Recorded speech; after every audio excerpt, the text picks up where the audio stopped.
दोस्तों, कैसे हो आप सब। उम्मीद करता हूं आपकी तैयारी बहुत अच्छी चली होगी। चलिए, सत्ता की साझेदारी थ्योरी प्लस टेस्ट हम लोग यहां पर पढ़ने वाले हैं, तो सभी लोग ज्वाइन कर जाइए।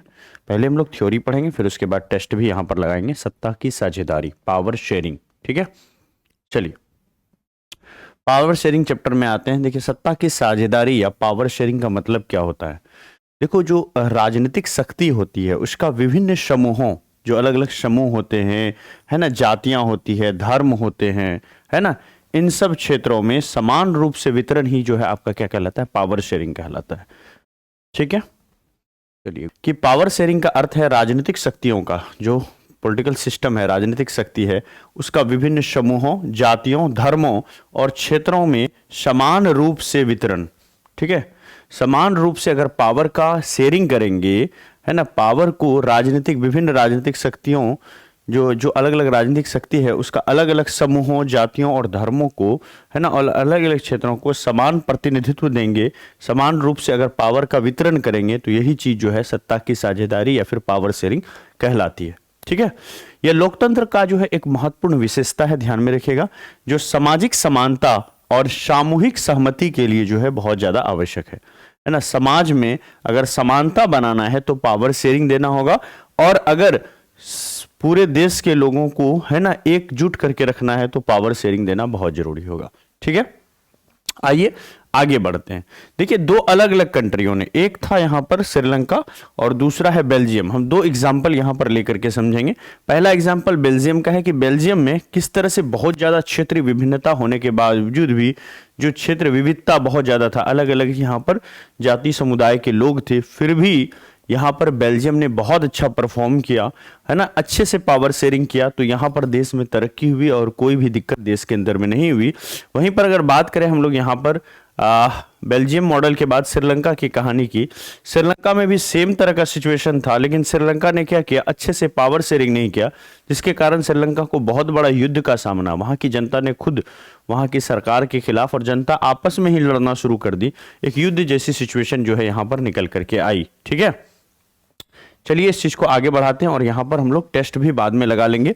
तो सबसे पहले बेल्जियम मॉडल समझते हैं। देखो, सत्ता की साझेदारी तो आप समझ गए कि भैया, जो लोकतंत्र के अंदर में जितने भी पावर हैं उसको अलग अलग जाति, धर्म, समुदाय के लोगों को उस पावर का वितरण करना, उसको भी साझेदार बनाना, पावर में, सरकार में शामिल करना, यही पावर शेयरिंग कहलाता है।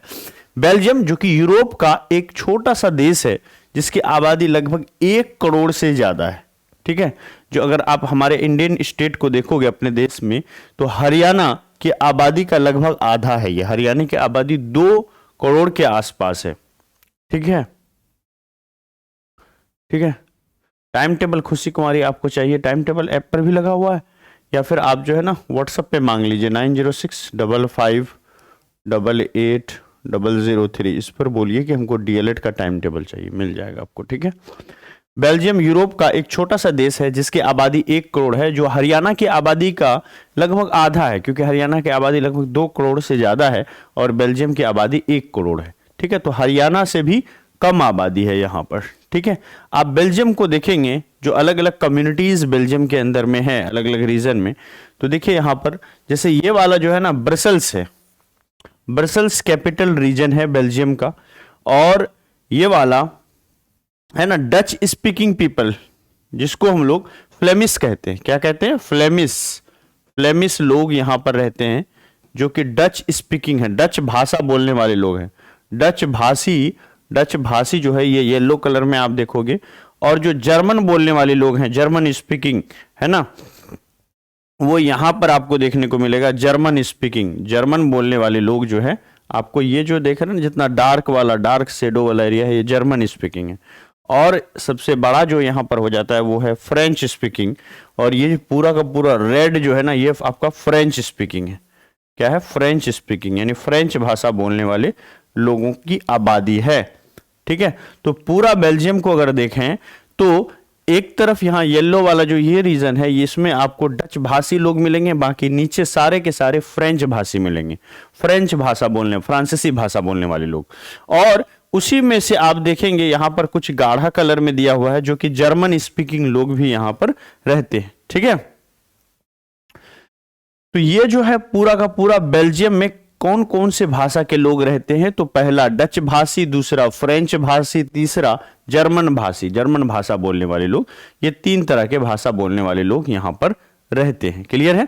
आगे बढ़ते हैं। हाँ, ये ऑफर के बारे में थोड़ा बता दूं, जो लोग YouTube पर देख रहे हैं अभी तक बैच नहीं ज्वाइन किया, आप लोग पेड कोर्स वाले बच्चे भी, तो देखो ऑफर जो है ना ये समाप्त हो रही है। आज है 28 जनवरी, कल है 29 जनवरी। ठीक है, तो 29 जनवरी को लास्ट डेट है। 29 जनवरी तक जो भी बच्चे ज्वाइन करेंगे, है ना, सभी कोर्सेज के अंदर में 50 रुपीज़ का एक्स्ट्रा डिस्काउंट, जो न्यू ईयर और रिपब्लिक डे का ऑफर था वो अब समाप्त हो रहा है। तो आपके रिलेटिव में कोई छूट रखा है तो इंडिया कूपन कोड लगवा करके कल तक जरूर ज्वाइन करवा दें। ठीक है, यही वो बैच है जिसकी फी अब 499 हो गई है ना, 499 हो गई है 29 जनवरी के बाद से।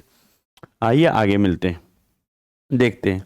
देखिए, देश की कुल आबादी में 59% लोग जो है ना डच भाषा बोलते हैं। कितने परसेंट लोग? 59% लोग डच भाषी हैं, जो मैंने ऊपर हमें आपको मैप में दिखाया। 40% लोग ऐसे हैं जो फ्रेंच भाषा बोलते हैं और 1% लोग मात्र ऐसे हैं जो जर्मन भाषा यहां पर बोलते हैं। बेल्जियम की भाषाई विविधता जानने के लिए जो हमने नक्शे है उसको अच्छे से यहां पर देख लिया है। और अल्पसंख्यक जो यहां पर है वो कौन है? फ्रेंच भाषी समुदाय हैं, क्योंकि देखो डच 59% है और उसके जस्ट बाद तो फ्रेंच ही है। तो ये जो 59% डच भाषी लोग हो गए ये बहुसंख्यक हो गए। ठीक है, और ये फ्रेंच बोलने वाले 40% लोग जो है ये अल्पभाषी, ये जो है ना फ्रेंच बोलने वाले लोग, ये जो है आपका अल्पसंख्यक हो गए। तो अल्पसंख्यक कौन यहां पर हो गए? फ्रेंच भाषा बोलने वाले लोग। तो फ्रेंच भाषा समुदाय है ना, ये समृद्ध था और शक्तिशाली भी था। कौन? फ्रांसीसी लोग अल्पसंख्यक हैं इस देश के अंदर में, है ना, बेल्जियम में। लेकिन ये जो है फ्रेंच बोलने वाले लोग ये काफी समृद्ध हैं, काफी पैसा इनके पास है, काफी शक्तिशाली लोग हैं, इसलिए उन्हें आर्थिक विकास और शिक्षा का लाभ जो है यहां पर मिल सका। 1950 और 1960 के दशक के दौरान डच भाषी और फ्रेंच भाषी समुदाय के बीच जो है तनाव पैदा हो गया। एक समय ऐसा आया जब दोनों ही भाषा बोलने वाले लोग एक दूसरे के आमने सामने आ गए। देखो, देश में जब विकास हुआ ना तो क्या हुआ, क्योंकि फ्रेंच जो कि आपका अल्पसंख्यक समुदाय से थे ये काफी आगे बढ़े। क्यों? क्योंकि ये एजुकेशन में काफी आगे थे। तो डच स्पीकिंग लोगों का उतना ग्रोथ नहीं हुआ जितना कि फ्रेंच स्पीकिंग पीपल का। यहां पर फ्रांसीसी भाषा बोलने वाले लोगों के पास बहुत पावर, बहुत कंट्रोल देश का आ गया, है ना। बेल्जियम में पावर शेयरिंग फिर इन्होंने कैसे किया? जब इस तरह का तनाव जैसी सिचुएशन 1950-60 के बीच में डच और फ्रेंच भाषा बोलने वाले लोगों के बीच था, तो इन्होंने कैसे इसको सॉल्व किया, इस सब प्रॉब्लम को कैसे पावर शेयरिंग बेल्जियम में किया? तो बेल्जियम में सरकार ने सामुदायिक मतभेदों को बहुत अच्छे से संभाल लिया। 1970 और 1993 के बीच, 1970 से 93 के बीच बेल्जियम के नेताओं ने अपने संविधान में 4 बार संशोधन किया और सरकार चलाने के लिए एक नया मॉडल बनाया। सरकार चलाने के लिए क्या किया? एक नया मॉडल जो है यहां पर इन्होंने बनाया। यहां बेल्जियम मॉडल के कुछ तत्व जो है वो दिए गए हैं। क्या क्या उन्होंने फेरबदल किया इसको देखते हैं। सबसे पहले संविधान में यह प्रावधान है कि केंद्र सरकार में डच और फ्रेंच भाषी मंत्रियों की संख्या जो है वो बराबर होगी, है ना। संविधान में यह प्रावधान दिया गया कि केंद्र सरकार में डच, जो सेंट्रल गवर्नमेंट है उसमें डच भाषा और फ्रेंच भाषा बोलने वाले मंत्रियों की संख्या जो है बराबर होगी। यानी जो सेंट्रल गवर्नमेंट बनेगा उसमें आधा जो है ना, आधा मंत्री, मान लेते हैं अगर 30 मंत्री होगा तो 15 मंत्री फ्रेंच भाषा से और 15 मंत्री जो है डच भाषा से लिए जाएंगे। इससे दोनों खुश हो गया।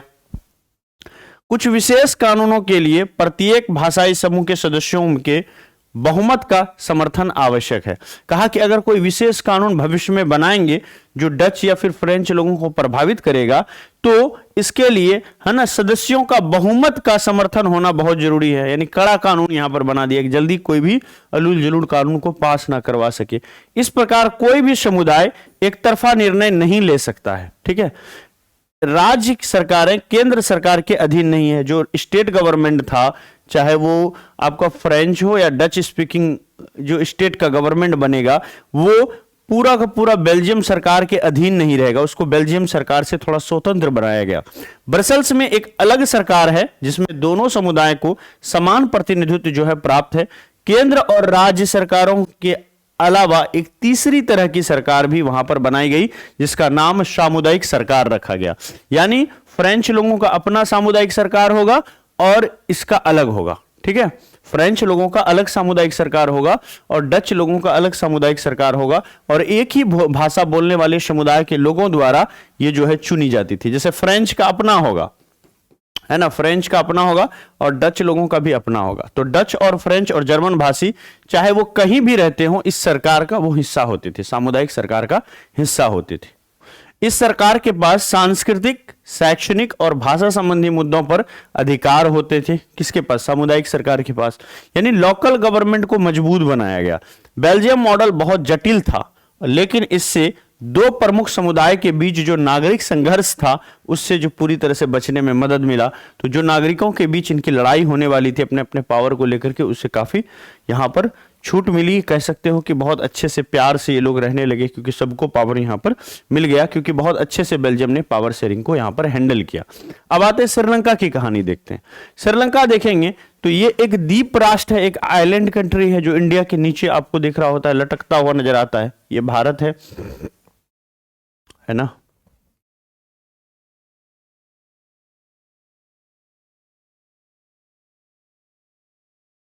ठीक है, ये भारत है। यहां पर आप देखेंगे श्रीलंका नजर आता है आपको। ये क्या है आपका? श्रीलंका है, ये ना श्रीलंका, ये श्रीलंका है। इसी चीज का यहां पर बड़ा करके दिखाया गया है। ठीक है, तो ये श्रीलंका जो है एक आइलैंड कंट्री है और इसकी जनसंख्या 2 करोड़ है, जो कि हरियाणा के बिल्कुल बराबर है। श्रीलंका की जनसंख्या विविधतापूर्ण है। यहां प्रमुख अलग अलग समूह हैं। जैसे सिन्हली भाषी लोगों की बात करें तो 74% लोग जो है ना, ये वो सिन्हलीज हैं। कहां कहां पर सिन्हलीज लोग रहते हैं, इसको अगर गौर से आप देखिएगा तो देखिएगा कि जितना ये येलो वाला रीजन आप देख रहे हो, ये येलो वाला, इसमें सब में सिन्हलीज रहते हैं। येलो वाला पूरा रीजन जो है सिन्हलीज को दिखाया गया है, इसमें पूरा का पूरा सिन्हलीज रहते हैं। वहीं पर आप देखेंगे कि जो 2 तरह के तमिल हैं, तमिल यहां पर जो तमिल लोग हैं वो 2 तरह के हैं। एक है आपका इंडियन तमिल, एक है इंडियन तमिल और एक है श्रीलंकन तमिल। क्या भैया? श्रीलंकन तमिल। तो श्रीलंका की आबादी में देखेंगे तो इंडियन तमिल कहां कहां पर बसा हुआ है? ये जितना ऑरेंज कलर आप देख रहे हो, ये सब के सब इंडियन तमिल का है बसा हुआ। सॉरी, ये सब के सब श्रीलंकन तमिल है। कौन है? श्रीलंकन तमिल है, ये वाला ऑरेंज वाला। और इसकी आबादी देखेंगे आप, है ना, तो कुल तमिल भाषी लोगों की आबादी 18% है। कितना है? 18% है। और यहां पर श्रीलंकन तमिल जो है ये आप देख पा रहे हैं, ये ऑरेंज कलर में। वहीं पर ये आप देख पा रहे हैं, ये डार्क रेड कलर है, मैरून कलर में आप देख पा रहे होंगे, ये जो है आपका क्या है? इंडियन तमिल है। तो ये हो गया पूरा श्रीलंकन तमिल ऑरेंज में, और ये वाला जो है डार्क रेड या मैरून कलर कहिए, ये जो है आपका इंडियन तमिल हो गया, और येलो वाला जो है ये सिन्हलीज हो गया। तो इस तरह से ये लोग अलग अलग एरिया में बसे हुए। ठीक है, समझ रहे हैं ना। देखो एनसीईआरटी तो बेस्ट है, कभी भी रेफरेंस एनसीईआरटी को लेना चाहिए। तो यहाँ की जो मैप वगैरह है उसका रेफरेंस हमने एनसीईआरटी से लिया है। ठीक है, क्योंकि एनसीईआरटी में चीजें ज्यादा सटीक रहती है, और आपको भी कभी भी तैयारी करोगे एनसीईआरटी को बेस बना के करना। ठीक है, क्योंकि सवाल वहां से आते हैं। आइए आगे बढ़ते हैं। अब देखते हैं यहां से तमिल जो है 2 समूहों में बटा था। एक था श्रीलंका का अपना तमिल, श्रीलंकाई तमिल, और दूसरा था भारतीय तमिल। श्रीलंका में विभिन्न समुदायों के जनसंख्या वितरण को जानने के लिए, है ना, जो नीचे दिया हुआ नक्शा था, ऊपर में जो दे दिए थे नक्शा, उसको हमने यहां पर देख लिया। श्रीलंका में सिन्हली समुदाय को बड़ा बहुमत प्राप्त था और वह पूरे देश पर अपनी इच्छा को थोपता था। जो सिन्हली समुदाय थे, जो कि 59% लोग थे, यहां देखा ना आपने कि सिन्हली समुदाय कितने हैं? 74% है ना। 74% लोग हैं। 74% लोग जो है अपना जो भी निर्णय होता था वो पूरे देश पर ये थोपते थे। श्रीलंका 1948 में एक स्वतंत्र देश के रूप में उभरा। सिन्हली समुदाय बहुसंख्यक था और इसलिए इन्होंने सरकार बनाई।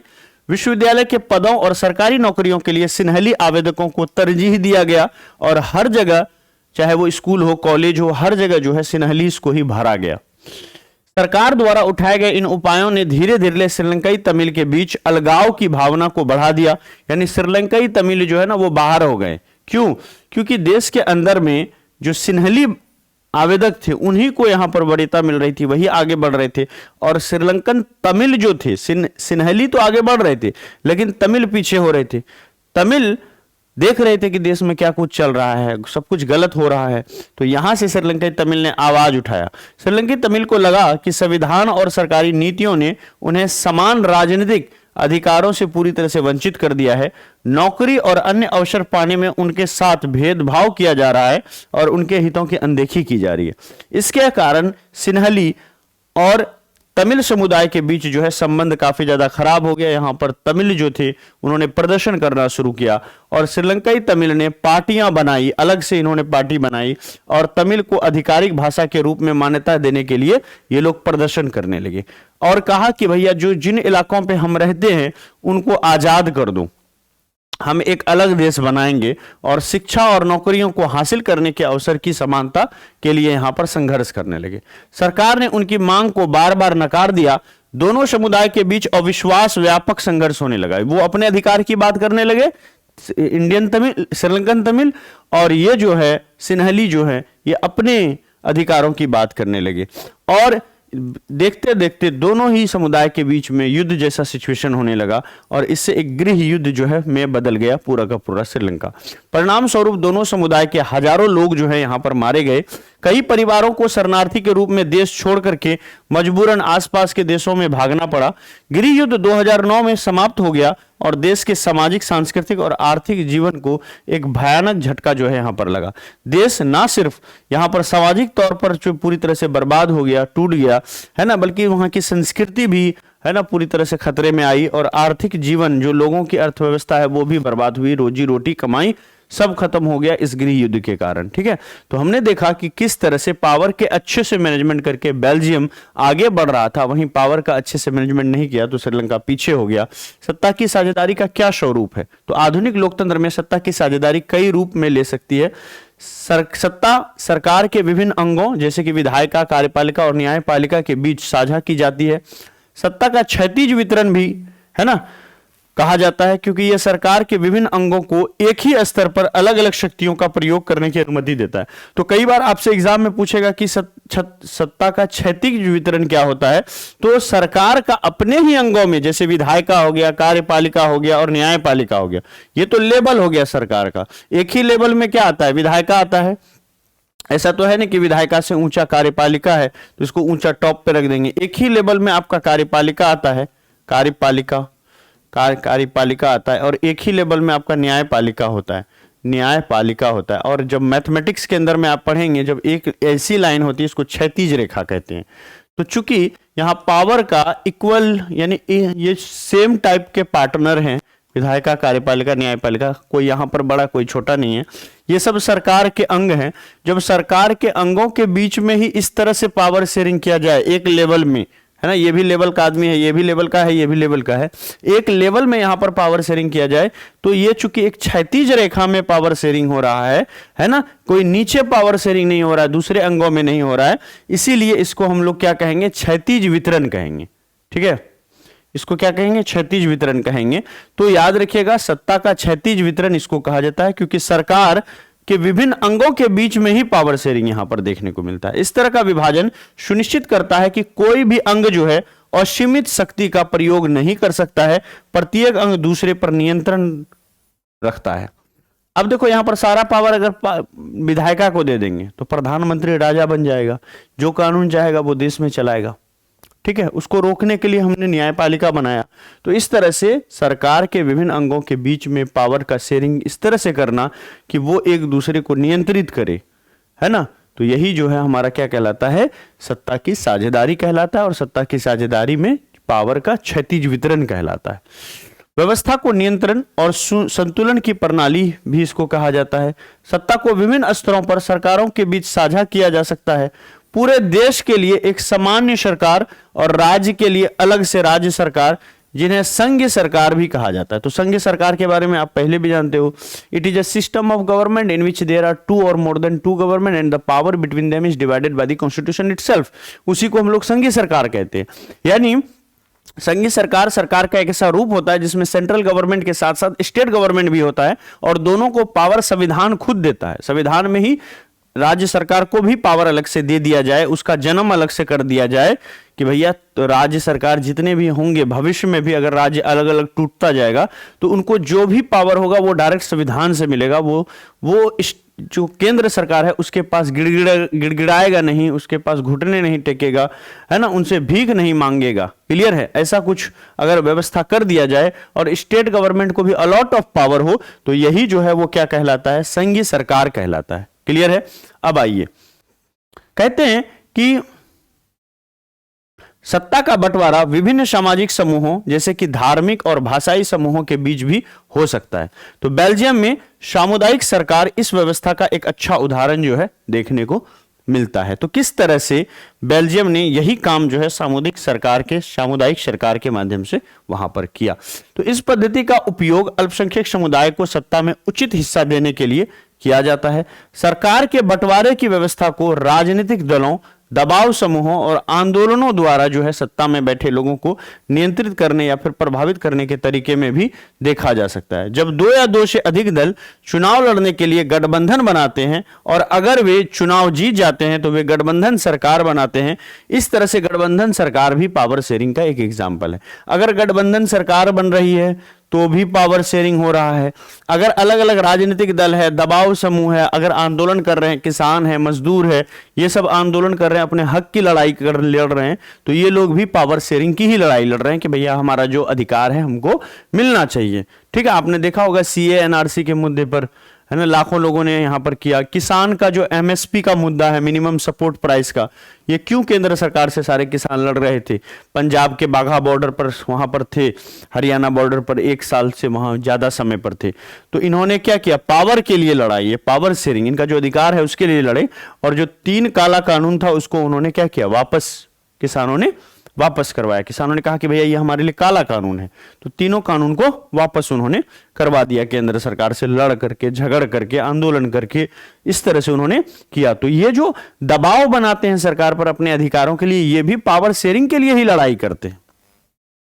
ठीक है, अगर पावर नहीं मिलेगा तो फिर ऐसे ही लाखों किसान, लाखों मजदूर कहीं प्रदर्शन कर रहे होंगे। बिहार के अंदर में देखा होगा, अभी पेपर लीक का मुद्दा था, तो वहां पर लोग जो पटना में बैठे थे, है ना, वाटर कैनन खा रहे थे, वहां पर लाठियां खा रहे थे लोग, हजारों की तादाद में लड़ाई कर रहे थे वहां पर, मतलब प्रदर्शन कर रहे थे सरकार को झुकाने के लिए, सरकार तक अपनी बात पहुंचाने के लिए। ये पावर शेयरिंग ही था। ये अपने आप जनता के पास, स्टूडेंट के पास अपनी एक कम्युनिटी है, अपना एक उनका वोट बैंक है। उस वोट बैंक से सरकार को दबा सकती है, सरकार से अपनी जरूरत की चीजों को मांग सकती है। यही क्या है? पावर शेयरिंग है। क्लियर है? चलिए, और सरकार अगर उसको दे दे तो सरकार ने उसका अधिकार उसको दे दिया। मार्टिन लूथर किंग ने रंग भेद की नीति के विरुद्ध जो है यहां पर आवाज उठाया था। याद रखिएगा कि अगर कहे कि इनमें से किसने रंग भेद की नीति के खिलाफ आवाज उठाया तो आंसर होगा मार्टिन लूथर किंग ने। यहां पर आप देख पा रहे होंगे मार्टिन लूथर किंग को, है ना, इन्होंने गोरे और काले के बीच जो अमेरिका में आंदोलन चल रहा था उसके खिलाफ आवाज उठाया। और कालों, जो ब्लैक पीपल थे, ये खुद ब्लैक थे, तो काले लोगों को, हम लोग ऐसा नहीं कि हम में से कोई गोरा होगा तो कहेंगे हम गोरे हो गए, नहीं, गोरा और काला ये प्रजाति होता है अंग्रेजों की नजर में। जो यूरोप के रहने वाले लोग हैं और अमेरिका के मूल निवासी हैं, जो उत्तरी गोलार्ध के टॉप पोजीशन से आते हैं, उत्तरी गोलार्ध में आते हैं यूरोप और अमेरिका के, वही लोग जो है ना गोरे कहलाएंगे। बाकी साउथ के और इंडिया, एशिया के जितने सारे कंट्रीज हैं, है ना, और अफ्रीका वगैरह के कंट्रीज से जितने सारे लोग हैं, साउथ अमेरिका के लोग हैं, दक्षिणी अमेरिका के, ये सब के सब काले कहलाएंगे। क्या कहलाएंगे? काले कहलाएंगे। तो इस तरह से 2 ग्रुप में अंग्रेजों ने बड़ी चालाकी से इसको बांट दिया, गोरा और काला कह के।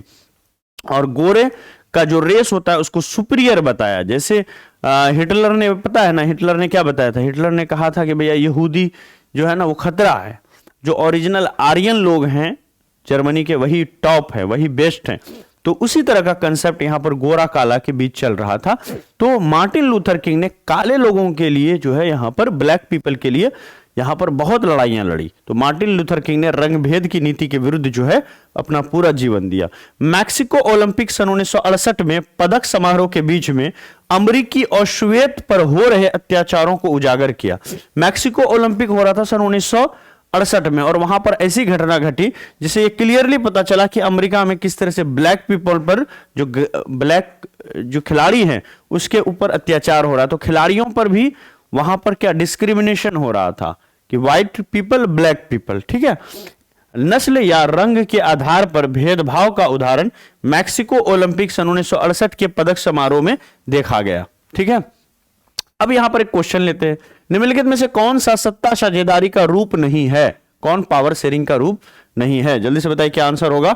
देखिएगा, शक्ति का ऊर्ध्वाधर विभाजन, शक्ति का क्षैतिज विभाजन, सामाजिक समूहों के बीच शक्ति का विभाजन, ये सब पावर शेयरिंग है, ये सब क्या है, पावर शेयरिंग है। लेकिन तीसरा वाला पढ़िए, तीसरा वाला कहता है लोगों के बीच शक्ति का विभाजन, तो लोगों के बीच शक्ति का विभाजन ये पावर शेयरिंग नहीं होगा। बाकी शक्ति का ऊर्ध्वाधर विभाजन, शक्ति का क्षैतिज विभाजन जो सरकार के बीच होता है, ये सरकार के अंग के बीच होता है, सरकार के अंग जो विधायिका हैं, कार्यपालिका हैं, उसके बीच होता है। ये जैसे आपका सेंट्रल हो गया, सेंट्रल हो गया, सेंटर के बाद क्या होगा, स्टेट होगा, देखो स्टेट के बाद क्या होगा, लोकल होगा, लोकल सेल्फ होगा। तो ऊपर से नीचे पावर शेयरिंग हो रही है, यानी ऊर्ध्वाधर हो रही है। ऐसी लाइन को हम लोग क्या बोलते हैं, वर्टिकल लाइन बोलते हैं, ऊर्ध्वाधर लाइन बोलते हैं। और जब पावर शेयरिंग क्षैतिज होता है, ऐसी लाइन को जो अभी मैंने बताया विधायिका, कार्यपालिका और न्यायपालिका, ऐसा वाला हो तो इसको क्षैतिज बोलेंगे, क्षैतिज बोलेंगे। इसमें आपको विधायिका आ जाएगा, कार्यपालिका आ जाएगा और न्यायपालिका आ जाएगा। क्लियर है, इस तरह से पावर का शेयरिंग होता है। लेकिन यहां पर शक्ति का क्षैतिज विभाजन जब बोलेंगे तो वर्टिकल डिवीजन बोलेंगे कि सबसे पहले यहां पर सेंट्रल गवर्नमेंट होगा, फिर यहां पर स्टेट गवर्नमेंट होगा, स्टेट गवर्नमेंट से भी जो पावर बचेगा वो लोकल सेल्फ गवर्नमेंट को, ये सेंट्रल हो गया, सेंट्रल गवर्नमेंट समझ गए होंगे आप लोग, ये स्टेट हो गया और ये लोकल हो गया, लोकल सेल्फ हो गया। इस तरह से होता है।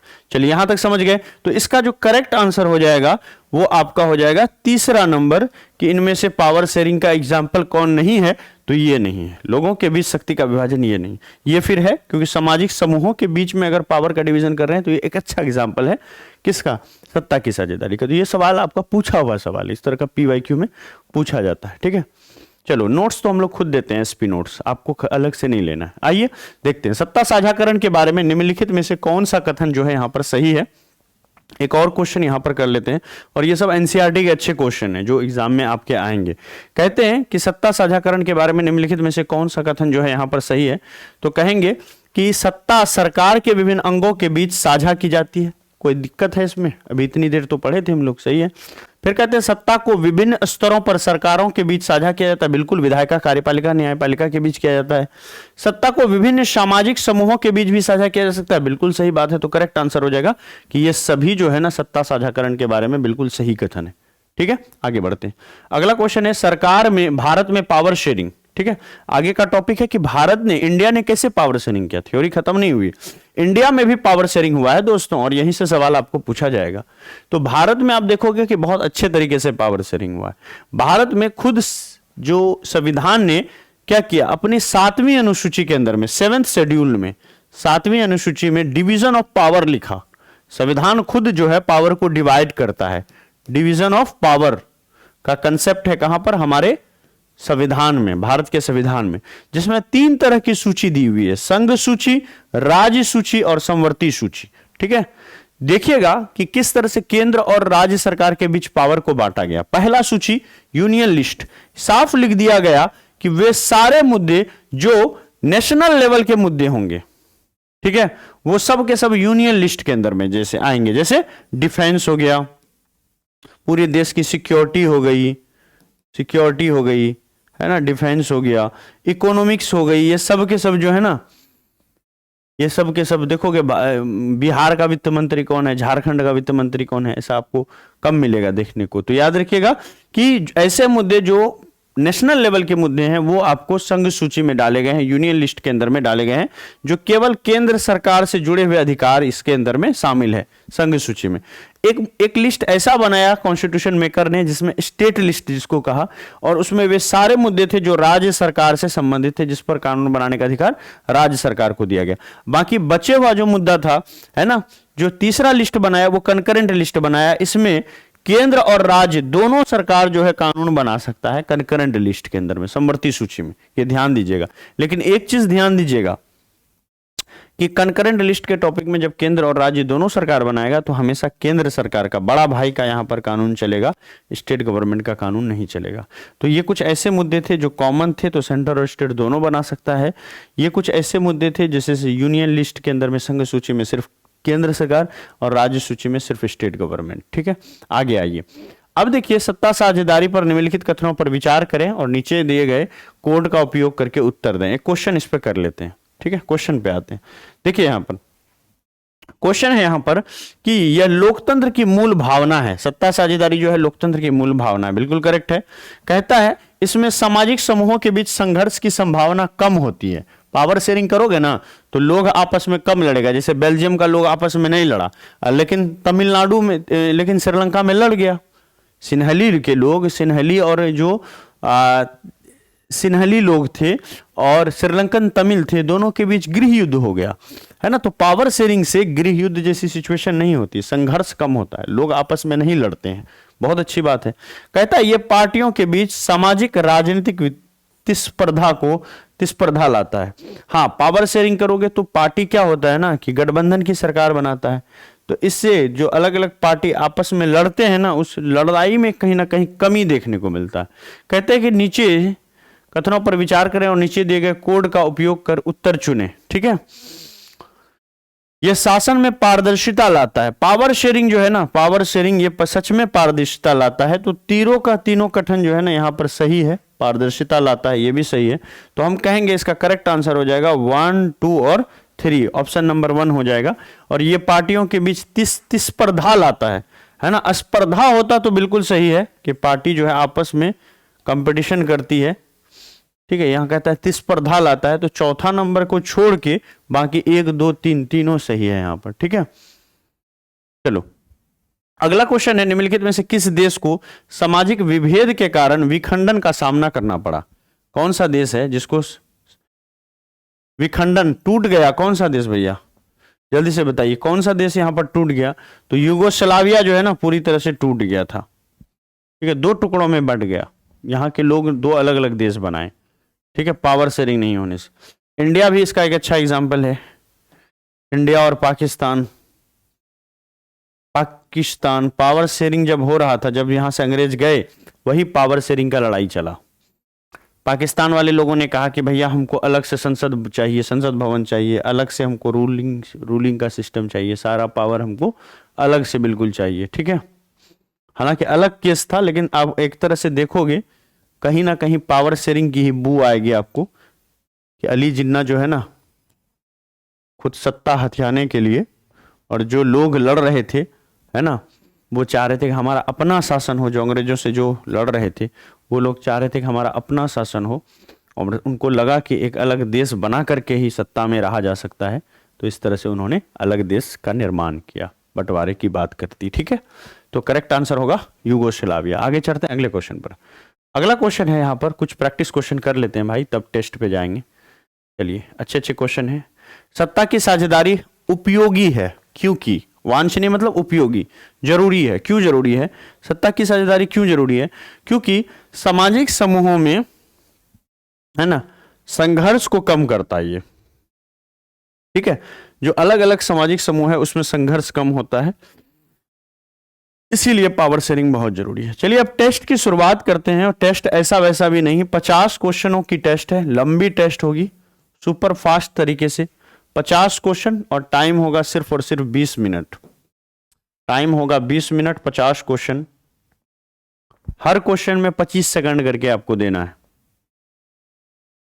ठीक है, 20 से 25 सेकंड, क्वेश्चन पढ़ते ही आंसर देना है। और ये 50 क्वेश्चन अगर कर लोगे ना पावर शेयरिंग में, तो फिर बचेगा कहां क्वेश्चन, आप मुझे बताओ। पावर शेयरिंग में अलग से पढ़ के ही नहीं जाना, जो नोट्स हम पढ़ा रहे हैं और जो टेस्ट हम करा रहे हैं, बस इतना ही करके जाओ। एसएसटी में जितना करा रहे हैं उसी को करके जाओ, उसी को कर लोगे ना तो आपका 95-96% ऐसे ही हो जाएगा।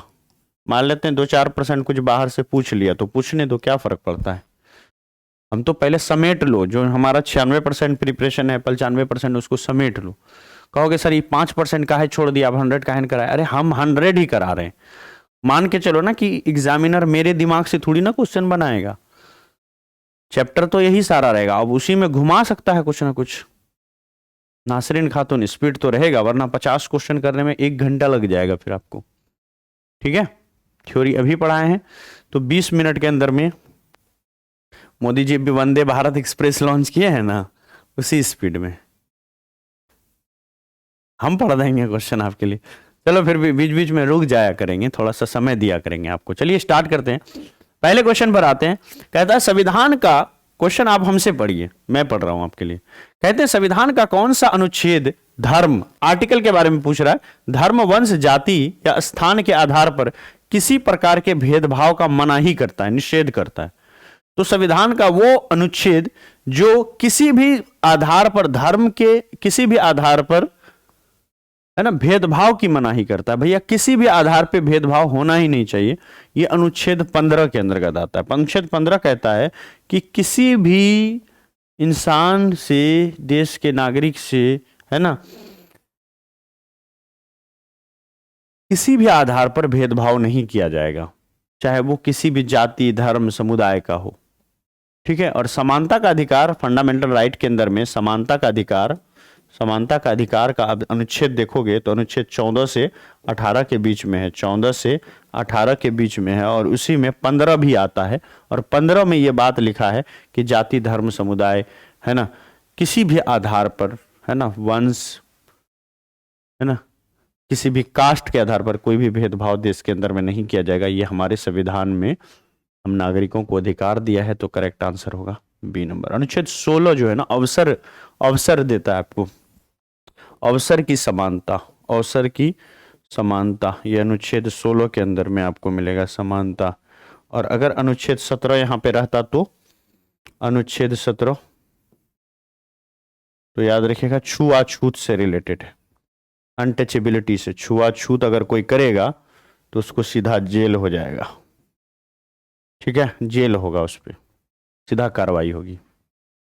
पहला नंबर गलत हो गया। आइए आगे चलते हैं, अगला क्वेश्चन। क्षेत्रवाद की भावना का एक कुपरिणाम क्या है? लोग कहते हैं ना, हम बिहारी हैं, वो कहता हम बंगाली हैं, वो कहता है हम तो मराठी लोग हैं, मराठी पीपल सुप्रीम होता है, वो कहेगा गुजराती इज द बेस्ट। ठीक है, फिर उधर से क्या बोलते हैं, साउथ इंडिया में जाओगे तो तमिलनाडु, उधर की भाषा हमको आती नहीं है, केरल, कर्नाटका, बिहार में आओगे कहेगा हमनी के बेस्ट बा, है ना, बिहार में आके बोलेगा हमनी के बेस्ट बा, है ना, हमनी बेस्ट बा।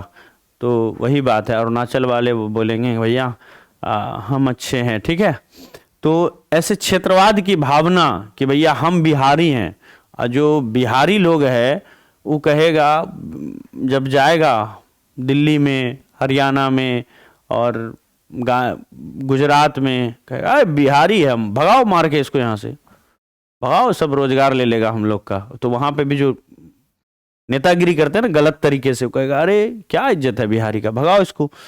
तो कहने का मतलब है, इसका मैंने आपको इसलिए ऐसा एग्जाम्पल दिया, एकदम नेगेटिव सा एग्जाम्पल, कि तो क्षेत्रवाद जो है ना, ये बहुत अच्छी चीज नहीं है कि हम यहाँ के हैं, हम हुआ के हैं, ऐसा वाला अगर बोलता है तो इससे अलगाववाद आता है ना, क्षेत्रवाद से अलगाववाद आता है। ये क्षेत्र जब लड़ेंगे कि हम यहाँ के हैं, हम वहाँ के हैं, तो राष्ट्र एकता नहीं बढ़ेगा, राष्ट्र हित में भी अच्छा नहीं है। और ऐसा नहीं कि कह दिया कि हम मराठी हैं तो महाराष्ट्र से बहुत प्यार करने लगा, महाराष्ट्र से प्यार करे न करे, बाकी बिहार और बाकी के जो बिहारी लोग हैं, बाकी के लोग हैं, उनसे कहीं ना कहीं नफरत जरूर करेगा। क्लियर है? तो ये ध्यान दीजिएगा। चलिए अगले क्वेश्चन पर आ जाते हैं। यहाँ पर नेक्स्ट क्वेश्चन, अगला क्वेश्चन है, देखिएगा, कहते हैं कि ब्रसेल्स में 80% लोग किस भाषा को बोलते हैं? तीसरा नंबर। तो याद रखिएगा, ब्रसेल्स में 80% लोग जो है ना, ये फ्रेंच भाषा को बोलते हैं। तो तीसरा नंबर हो गया, तीसरा का सी, फ्रेंच भाषा। ठीक है,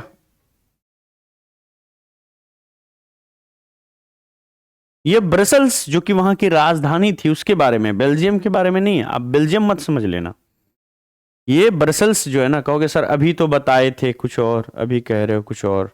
देखो भैया, बेल्जियम में मैंने बताया था कि बेल्जियम के अंदर में मैंने बताया था कि बेल्जियम में 59% जो है ना डच भाषा बोलने वाले लोग हैं। कितना परसेंट? 59%। ये देखो, ये 59% डच भाषा। ये ब्रसल्स की बात हो रही है, ये जो उसकी राजधानी है ना, बेल्जियम की राजधानी ब्रसल्स, यहां के बारे में पूछा जा रहा है, ये ब्रसल्स के बारे में, ठीक है, यहां के बारे में पूछा जा रहा है, यहां के बारे में, इसकी राजधानी के बारे में। अब राजधानी का क्या कंडीशन है भैया, देख लेते हैं, देखने में कहा जाता है भैया, देख लेंगे। हाँ देखिए क्या कंडीशन था राजधानी का, कि ब्रसल्स में 80% लोग किस भाषा को बोलते हैं, तो फ्रेंच भाषा बोलने वाले लोग कितने थे? 80% थे। कहां पर? बेल्जियम की राजधानी में, ठीक है। चलिए,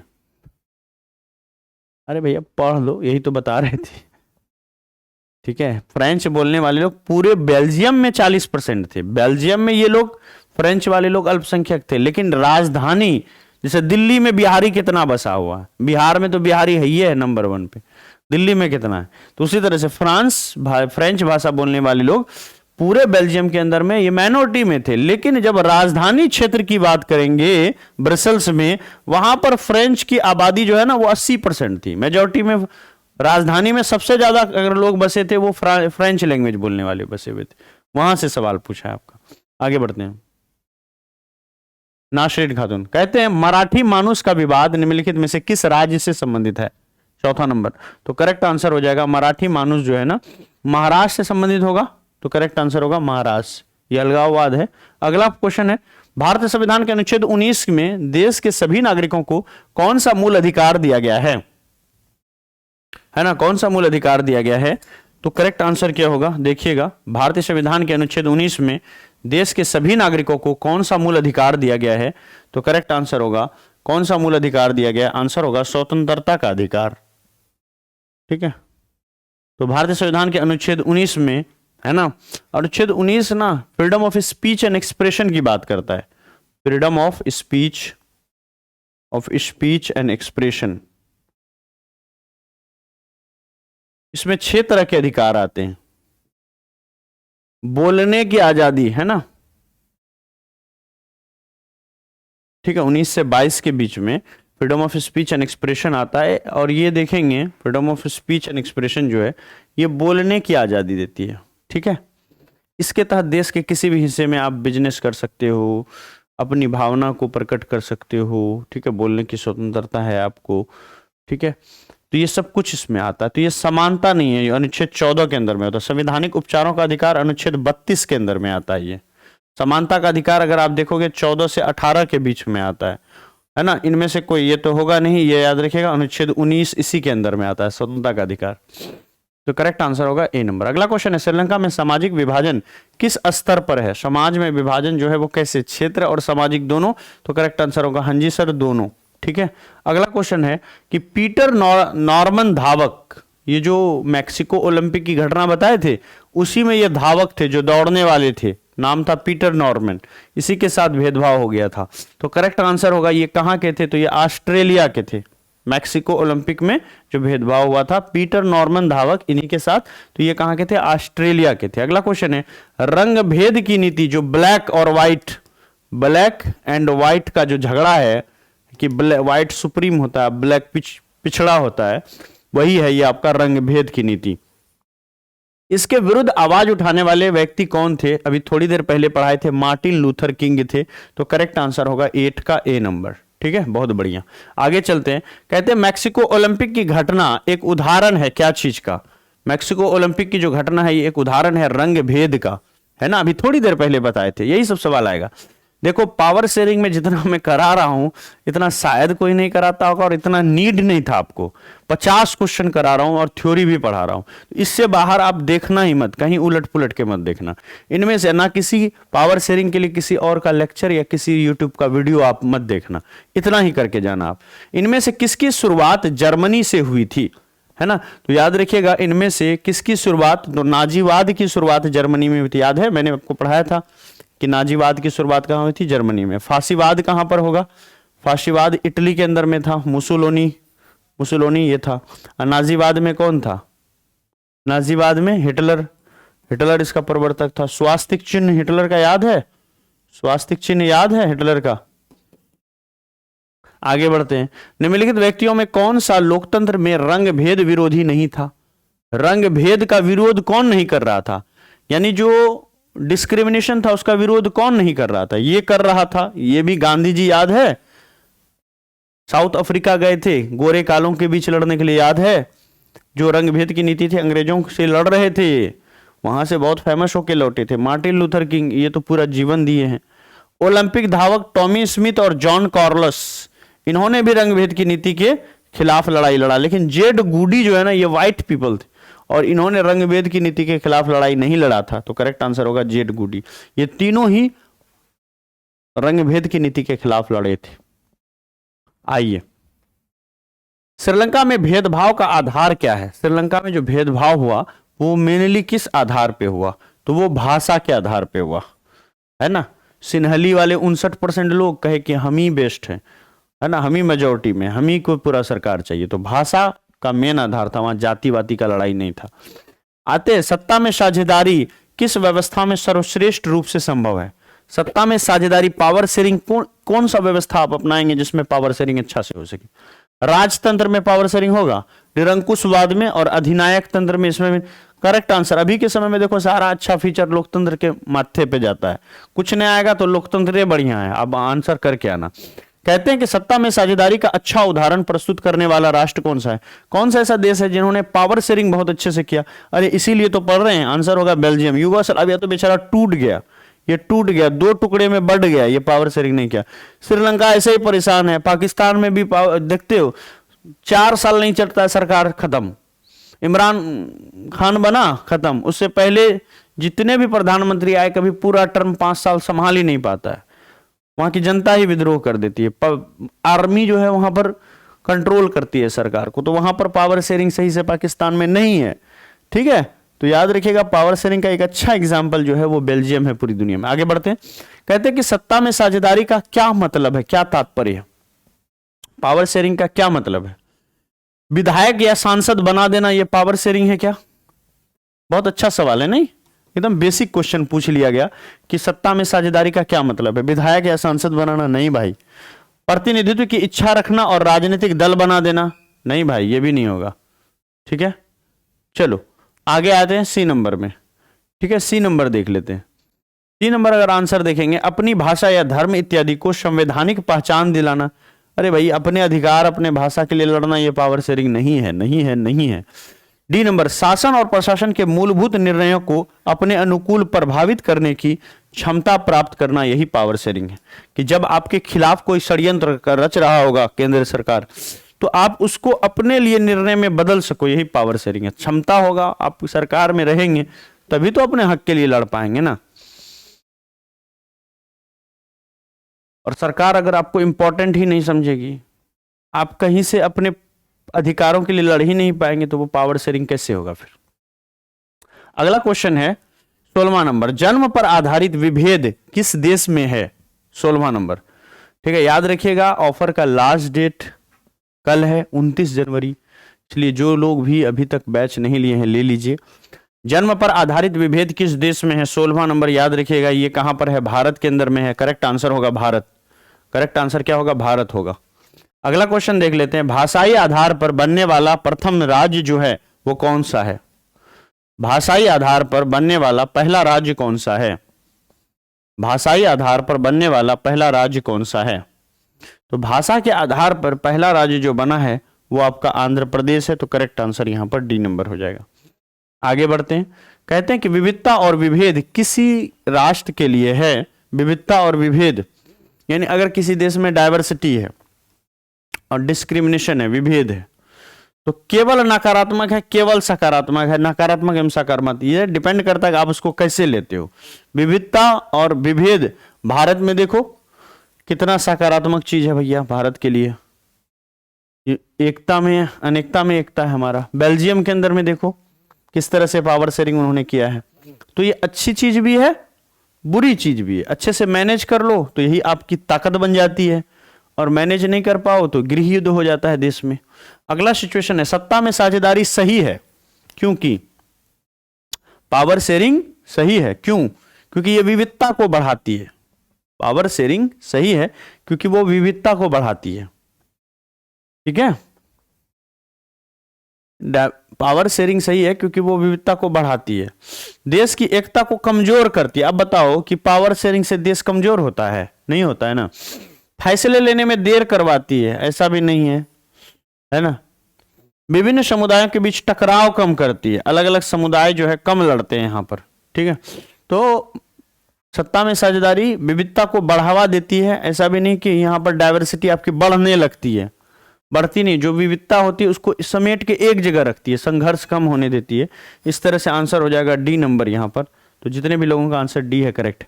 अगला क्वेश्चन है, निम्नलिखित में से कौन सामाजिक विभाजन का तरीका नहीं है? सामाजिक विभाजन का, क्षेत्रीयता की भावना, नस्ल एवं रंग, सरकारी नौकरी या फिर भाषा। देखो, क्षेत्रता की भावना के आधार पर भी अलग अलग स्टेट बना है। जैसे महाराष्ट्र वगैरह जो बना है वो कैसे बना है? बोला कि मराठी लोग, हम लोगों के लिए अलग स्टेट होना चाहिए। आंध्र प्रदेश बना है भाषा के आधार पर। ठीक है, तो इस तरह से क्षेत्रता की भावना के आधार पर जो है विभाजन हुआ है। नस्ल के आधार और रंग पे भी हुआ है, देश बटा है। भाषा के आधार पे भी अलग अलग देश बना है। ठीक है, अलग अलग राज्य बना है। लेकिन सरकारी नौकरी के आधार पर कभी बंटवारा हुआ है? देखें, ये तो बहुत अजीब सच ऑप्शन है। तो करेक्ट आंसर यहां पर 20 का डी होगा। अगला क्वेश्चन देखते हैं, निम्न में से किस देश को धार्मिक और जातीय आधार पर विखंडन का सामना करना पड़ा? तो टूटा कौन देश? हम लोग देखे थे कि युगोस्लाविया टूटा था। तो करेक्ट आंसर होगा 21 का सी नंबर। एक बार आंसर कर दिए जी, वही ना आंसर होगा, सी नंबर होगा। अगला क्वेश्चन देखते हैं, लोकतंत्र में देखने को मिलता है, क्या देखने को मिलता है लोकतंत्र में? पढ़िए तो, क्या देखने को मिलता है? टकराव और विभिन्नता में सामंजस्य स्थापित करना, जातिवाद को बढ़ावा देना। क्या लोकतंत्र जातिवाद को बढ़ावा देता है? धार्मिक आधार पर लोगों को विभेद पैदा करना, क्या धर्म के आधार पर लोकतंत्र लड़ाता है एक दूसरे को?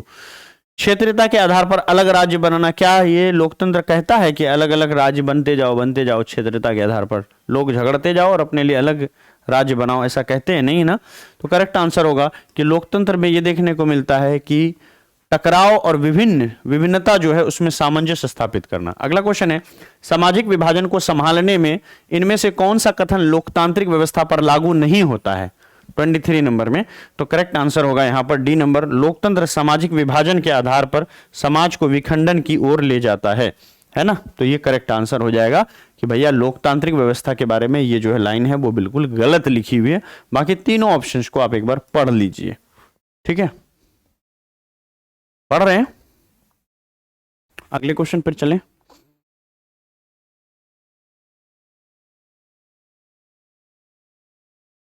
लंबा क्वेश्चन था, मैंने आप पे ही छोड़ा कि आप ही पढ़ो।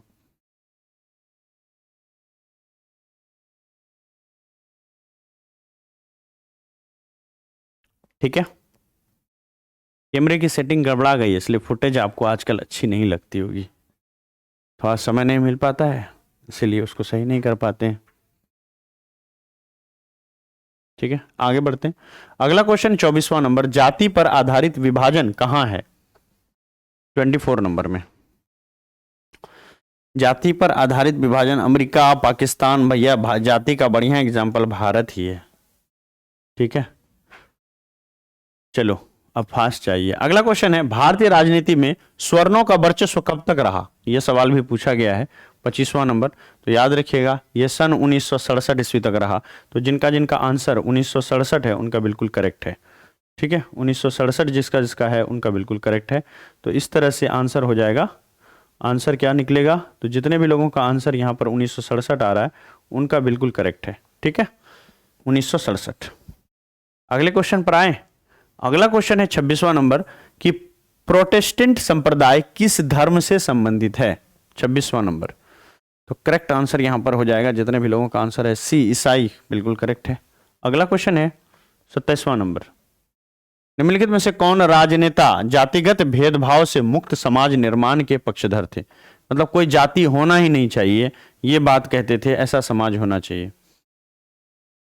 डॉक्टर भीमराव अंबेडकर, पेरियार स्वामी, राम मनोहर लोहिया। तो आंसर होगा इनमें से सभी। सारे लोग जाति चाहते ही नहीं थे कि कोई जाति हो यहां पर। ठीक है, अगला क्वेश्चन है, प्राचीन काल में निम्न में से किनको शिक्षा पाने का भी अधिकार नहीं था? तो आंसर होगा शूद्रों को शिक्षा पाने का भी अधिकार नहीं था। 28 का आंसर डी हो जाएगा। ठीक है, अगला क्वेश्चन है, किस देश में विभेद कम पाया जाता है, कम से कम विभेद है? रूस में, भारत में, अमेरिका में? भारत में तो बहुत विविधता है, ये पता ही है, 1600 से ज्यादा भाषाएं सिर्फ भारत में बोली जाती है। तो याद रखिएगा, इस सब में विविधता है, लेकिन रूस में कम विविधता है। तो करेक्ट आंसर होगा 29 का ए, डाइवर्सिटी कम है। संप्रदायवाद संबंधित है किस चीज से? 30वां नंबर। संप्रदायवाद जो है ये धार्मिक कट्टरता से संबंधित है। संप्रदायवाद है ना, जो लोग धर्म की राजनीति करते हैं वो लोग सांप्रदायिक होते हैं। ठीक है, आगे चलते हैं। अगला क्वेश्चन है, जाति के आधार पर सामाजिक विभाजन, समाज को बांटना किस आधार पर? जाति के आधार पर। किस आधार पर? जाति के आधार पर। यह किस देश की सामाजिक व्यवस्था का अनूठा उदाहरण है? जाति के आधार पर समाज का बंटवारा कहां पर हुआ है? 31वां नंबर। तो करेक्ट आंसर हो जाएगा चीन में। करेक्ट आंसर होगा चीन में। अगला क्वेश्चन है, सांप्रदायिक राजनीति आधारित होती है किस पर? जाति पर होती है, क्षेत्र पर होती है, या धर्म पर होती है? मैंने कहा कि संप्रदाय का सीधा संबंध धर्म से। करेक्ट आंसर हो जाएगा 32 का ए नंबर। अगला क्वेश्चन है, धर्म को समुदाय का मुख्य आधार मानने वाले व्यक्ति को क्या कहा जाता है? सांप्रदायिक व्यक्ति कहा जाता है। ठीक है, अगला क्वेश्चन है, सिन्हली किस देश की राजभाषा घोषित किया गया था? तो श्रीलंका में 59% सिन्हली बोलने वाले लोग थे। तो ये बात श्रीलंका की ही हो रही है। 34 का आंसर श्रीलंका। अगला क्वेश्चन है, नेक्स्ट क्वेश्चन, कहते हैं कि संप्रदाय का संबंध किससे है? सिख, जैन, बौद्ध या फिर ईसाई? संप्रदाय सिख, जैन, बौद्ध ये सब हिंदू धर्म के की पार्ट है, इसका पार्ट है। यहां पर धर्म जो निकल के आता है वो ईसाई धर्म, इस्लाम, हिंदू, ईसाई ये सब क्या है? ये सब धर्म है। तो यहां पर संप्रदाय का संबंध जो है वो ईसाई धर्म से। आगे बढ़ते हैं, चूंकि ईसाई धर्म है इसीलिए। ठीक है, बाकी ये सब हिंदू धर्म का पार्ट है, इसीलिए अगर संप्रदाय का संबंध किससे होगा? धर्म से होगा। यहां पे धर्म कौन है? ईसाई। अगला क्वेश्चन है, निम्नलिखित में से किस में सामाजिक विभाजन का आधार देखने को नहीं मिलता है? 36वां नंबर। तो किस में नहीं देखने को मिलता है? तो याद रखिएगा, संप्रदाय सामाजिक विभाजन का आधार देखने को किस में नहीं मिलता है? सामाजिक विभाजन इससे होता है, इससे होता है, इससे होता है, लेकिन नस्लवाद में नहीं देखने को मिलता है। आंसर होगा 36 का डी नंबर। अगला क्वेश्चन है, ठीक है, निम्नलिखित में से किसने कहा कि धर्म को कभी भी राजनीति से अलग नहीं होना चाहिए? धर्म को राजनीति से अलग नहीं करना चाहिए। महात्मा गांधी ने कहा। महात्मा गांधी ने कहा कि धर्म में जो अच्छी बात है उसको राजनीति में शामिल करना चाहिए। अगला क्वेश्चन है, निम्नलिखित में से कौन सा देश धर्मनिरपेक्ष है ही नहीं? यहां पर इंडिया है सेकुलर कंट्री, अमेरिका भी है, नेपाल भी है, लेकिन पाकिस्तान धर्मनिरपेक्ष कंट्री नहीं है। यहाँ का जो देश का धर्म है वो इस्लाम है। ठीक है, ये इस्लाम धर्म को फॉलो करता है पूरा देश। कहते हैं कि भारतीय संविधान के बारे में इनमें से कौन सा कथन सही है? संविधान के बारे में कहा गया कौन सा कथन सही है? वीवीआई क्वेश्चन है, देखिएगा। कहते हैं कि यह धर्म के आधार पर भेदभाव की मनाही करता है। बिल्कुल सही बात है। ये एक धर्म को राजकीय धर्म बनाता है। गलत बात है भैया, हमारा देश सेकुलर है, किसी भी एक धर्म को नहीं मानता है। ये सेकुलर कंट्री है, इंडिया इज ए सेकुलर, है ना। सभी लोगों को कोई भी धर्म मानने की आजादी देता है। सभी लोगों को, ऐसा नहीं है कि सभी लोगों को कोई भी धर्म मानने की आजादी देगा। ठीक है, सभी लोगों को कोई भी धर्म, यानी कोई भी लोग कोई धर्म मान सकता है। फिर यहां कहता है किसी धार्मिक समुदाय में सभी नागरिकों को बराबरी का अधिकार देता है। बराबरी का अधिकार तक तो सही है, लेकिन कह रहा है किसी धार्मिक समुदाय में, यानी किसी एक धार्मिक समुदाय की बात कर रहा है। तो ऐसा नहीं है, सभी लोगों को बराबरी का अधिकार है। तो इस तरह से, है ना, करेक्ट आंसर होगा कि धर्म के आधार पर भेदभाव की मनाही करता है। 39 नंबर। हाँ, कहता है किस बारे में निम्नलिखित में से कौन सा कथन सही है, यह पूछा था। 39वां नंबर।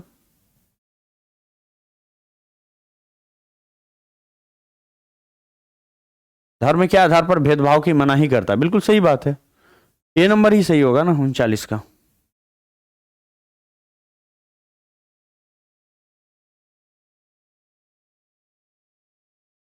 ठीक है, सही है, बिल्कुल सही होगा। अगला क्वेश्चन है सांप्रदायिक राजनीति यानी धर्म के आधार पर राजनीति किस आधार पर होता है? एक धर्म दूसरे से श्रेष्ठ है, यही बात तो कहा जाता है। कहेगा कि भाई मुस्लिम धर्म हिंदू धर्म से श्रेष्ठ है, कहेगा हिंदू धर्म मुस्लिम से श्रेष्ठ है, वो कहेगा कि ईसाई धर्म श्रेष्ठ है। तो ये एक धर्म दूसरे से श्रेष्ठ है, इसी बात पर राजनीति होती है। धर्म की राजनीति इसी बात पर होती है। विभिन्न धर्मों के लोग समान नागरिक के रूप में खुशी खुशी साथ रहते हैं ना भैया। एक धर्म के अनुयायी एक समुदाय बनाते हैं, एक धार्मिक समूह का प्रभुत्व बाकी धर्मों पर कायम रहता है। सीधा सीधा सांप्रदायिक का मतलब ही है कि एक धर्म दूसरे से श्रेष्ठ है, यही राजनीति चलती है। तो 40 का आंसर ये हो जाएगा। अगला क्वेश्चन है नेक्स्ट क्वेश्चन यहाँ पर। नेक्स्ट क्वेश्चन है भारत एक राष्ट्र है। भारत जो है ना एक राष्ट्र है, 41वां नंबर। याद रखिएगा धर्मनिरपेक्ष राष्ट्र है। कैसा राष्ट्र है? धर्मनिरपेक्ष है। तो करेक्ट आंसर होगा 41 का बी नंबर, धर्मनिरपेक्ष। चलो बहुत बढ़िया। अगला क्वेश्चन देखते हैं, 41 का बी नंबर, धर्मनिरपेक्ष। अगला क्वेश्चन है अंतर्राष्ट्रीय महिला दिवस किस तिथि को मनाया जाता है? अंतर्राष्ट्रीय महिला दिवस किस तिथि को मनाया जाता है? 42वां नंबर क्वेश्चन। अंतर्राष्ट्रीय महिला दिवस जो है किस तिथि को मनाया जाता है? याद रखिएगा 8 मार्च को मनाया जाता है। करेक्ट आंसर होगा 8 मार्च। अंतर्राष्ट्रीय महिला दिवस कब मनाया जाता है? 8 मार्च को मनाया जाता है। अगला क्वेश्चन है 16वीं लोकसभा में महिला सदस्यों की संख्या कितनी है? 43 नंबर। 16वीं लोकसभा में महिला सदस्यों की संख्या है ना 65 है लोकसभा के अंदर में। अगला क्वेश्चन है मानव जाति में आधी आबादी किसका है? तो भैया किसका होगा? पुरुषों की, महिलाओं की, युवाओं की? 44वां नंबर। तो करेक्ट आंसर होगा महिलाओं की। युवाओं की आबादी तो लगभग 65% है अभी के समय में। देश में 65% आबादी, अभी हमारा देश यंग है, जवान है। अगला क्वेश्चन है नेक्स्ट क्वेश्चन, भारत में पुरुषों की साक्षरता दर 2015 के अनुसार अगर देखेंगे तो कितना था? ठीक है, तो कहेंगे कि 80.94 था। ये सब याद मत रखिएगा, बेकार है। 2011 के हिसाब से आप याद रख लो, वही अच्छा है। ठीक है, 11 के हिसाब से याद रखो, 2011 की जनगणना के अनुसार वहीं से पूछा जाता है। और मैंने जनगणना वाले चैप्टर में आपको कराया है ना, वहीं का डाटा याद रखो, इसको मत याद रखो आप। कहते हैं कि इंग्लैंड में महिलाओं का वयस्क मताधिकार किस वर्ष प्राप्त हुआ? 46वां नंबर। तो करेक्ट आंसर हो जाएगा सन 1918 ईस्वी में। ठीक है, अगला क्वेश्चन है भारत में महिलाओं की साक्षरता दर क्या है? तो भारत में महिलाओं की साक्षरता दर 64% है। करेक्ट आंसर होगा सी नंबर। ठीक है, अगला क्वेश्चन है देखिएगा भारत में 16वीं लोकसभा में महिला प्रतिनिधियों का प्रतिशत जो है वो कितना था, कितना प्रतिशत था? तो हम कहेंगे 11.93% ही महिलाएं हैं। अगला क्वेश्चन, महिला आरक्षण विधेयक निम्नलिखित में से किससे संबंधित है? महिलाओं की शिक्षा, शक्ति, गरीबी या फिर प्रतिनिधियों की संख्या बढ़ाने से संबंधित? करेक्ट आंसर होगा 49 का डी नंबर। लोकसभा में अभी भी पेंडिंग है महिला आरक्षण विधेयक, जिसमें आरक्षण मिलेगा और बहुत सारी महिलाएं जो है वो चुन करके सांसद बन के जाएंगी। अगला क्वेश्चन है लैंगिक विभाजन का क्या अर्थ है? लैंगिक विभाजन का क्या अर्थ है? 50वां नंबर। करेक्ट आंसर होगा स्त्री एवं पुरुषों के बीच जैविक अंतर। तो आंसर हो जाएगा 50 का सी नंबर। ठीक है, इस तरह से 50 क्वेश्चन आपने किया। दोस्तों, रिपब्लिक डे ऑफर जो आया हुआ था वो 29 जनवरी को समाप्त होने के लिए जा रहा है। क्लियर है? तो ये जो ऑफर है इसका सभी लोग जुड़ करके लाभ ले लें, क्योंकि ये ऑफर अब कल समाप्त हो रही है। 29 जनवरी है और 29 जनवरी को ये ऑफर समाप्त हो रही है। जिनको भी बिहार डीएलएड का या कोई भी बैच लेना है, एक्स्ट्रा 50 रुपीज डिस्काउंट चाहिए, तो आप 29 जनवरी से पहले सरस्वती बैच 3 ज्वाइन कर लो। अगर आप 29 जनवरी से पहले ज्वाइन करते हो तो आपको फी लगेगा मात्र 449। अगर आप 29 जनवरी के बाद ज्वाइन करोगे तो फिर 499 रुपए फी आपको पे करने होंगे। तो 50 रुपीज भाई साहब आप ही के बचेंगे और ये आपका सारा यहाँ पर फीचर्स वगैरह है। लेना कैसे है, हमें ही क्यों ज्वाइन करोगे आप? तो देखो, हमें क्यों ज्वाइन करोगे? पेड कोर्स स्टूडेंट है ये हमारे 110 नंबर मोहित कुमार लेके आए हैं। पेड कोर्स स्टूडेंट है, 100 मार्क्स से लेकर के आए हैं, है ना। पेड कोर्स स्टूडेंट है 2024 में ही 93 मार्क्स से लेके आए। एक लंबी लिस्ट यहां पर आप देख पा रहे होगे, 110, 93, 94, ये सब बच्चों के है ना, किस तरह से टॉपरों की एक लिस्ट है वो देख पा रहे होंगे। उसी तरह से बात करें, हमने 2023 में भी, इससे पहले वाले साल में भी रिजल्ट दिया। कैटेगरी रैंक 1 है यहाँ पर, ओवरऑल रैंक 5 है ना। नाम है चंदन कुमार और हमारा यहाँ पर फी रिसिप्ट देखते होंगे, बड़ा ही प्यारा बच्चा है, ये टॉप किए थे डीएलएड से हमारे यहाँ से। और इसके अलावा ये जो देख पा रहे हैं आप, ये वो क्वेश्चन जो पढ़ाते हैं डायरेक्ट एग्जाम हॉल से बच्चे लिख करके हमको बाद में भेजते हैं कि देखो सर जो पढ़ाए थे वही आया था। ये thank you thank you thank you, ये बड़ा सा हार्ट, ये सारे मैसेज वीडियो रोको और इसको पढ़ो आप, ठीक है, स्क्रीनशॉट लेके। ये टॉपरों की लंबी लिस्ट है, एक बार आप स्क्रीनशॉट ले लो अगर आपको दिखने में आ रहा है तो। ये सब देख सकते हो कि कौन कौन बच्चे हैं, ये पूरी डिटेल्ड है उनका। मोबाइल नंबर 2 डिजिट हमने हाइड कर दिया इनका, उनकी प्राइवेसी के लिए, है ना। लेना कैसे है बैच अभी डिस्काउंट में, या फ्री नोट्स कैसे करना है वो भी दिखा देता हूं। ड्रीम सेवक लर्निंग ऐप को इंस्टॉल कीजिए, रजिस्टर कीजिए, फिर आप पेड कोर्स में आ जाइए। पेड कोर्स में आते ही आप देखिएगा यहां पर सरस्वती बैच 3 होगा डीएलएड वाला, इसके नीचे व्यू डेमो का एक बटन होगा, ठीक है। व्यू डेमो पर क्लिक कीजिए और व्यू डेमो पर क्लिक करते ही आपको यहां पर जो है डेमो पे जैसे क्लिक करेंगे यहां पहुंच जाएंगे। रिकॉर्डेड में आपको सारा सब्जेक्ट का 2-2 वीडियो 2-2 चैप्टर फ्री मिलेगा, इसको फ्री में यहां से पढ़िए आप, डेमो देखिए। इस लास्ट में द एसपी नोट्स का फीचर होगा, 15-16 चैप्टर नोट्स फ्री है, इसको डाउनलोड करा लीजिए, प्रिंट करा लीजिए, फ्री में इसको आप देख सकते हैं। प्रिंट कैसे कराना है, नोट्स को जब खोलिएगा हर पीडीएफ को, उसके साइड में 3 लाइन होगा, इस पर क्लिक कीजिएगा और एक्सपोर्ट का एक फीचर होगा, और एक्सपोर्ट बटन दबा करके इसको पूरे पीडीएफ को फोन में आप कर सकते हैं। 15-16 चैप्टर के नोट्स को फ्री में देखिए, सारे वीडियोस देखिए, सारी क्लास की पीडीएफ देखिए। जब पसंद आ जाए तो बाय नाउ पर क्लिक कीजिए और लेट मत कीजिए, ठीक है। बाय नाउ पर क्लिक करते ही अप्लाई कूपन पर क्लिक कीजिए और यहां से INDIA इंडिया कूपन कोड लगाइए और यहां से आप अप्लाई कूपन पर क्लिक करते हुए फोन पे गूगल पे के माध्यम से, है ना, यहां पर डायरेक्ट आप पेमेंट कर दीजिए, सीधा पेमेंट कर दीजिए।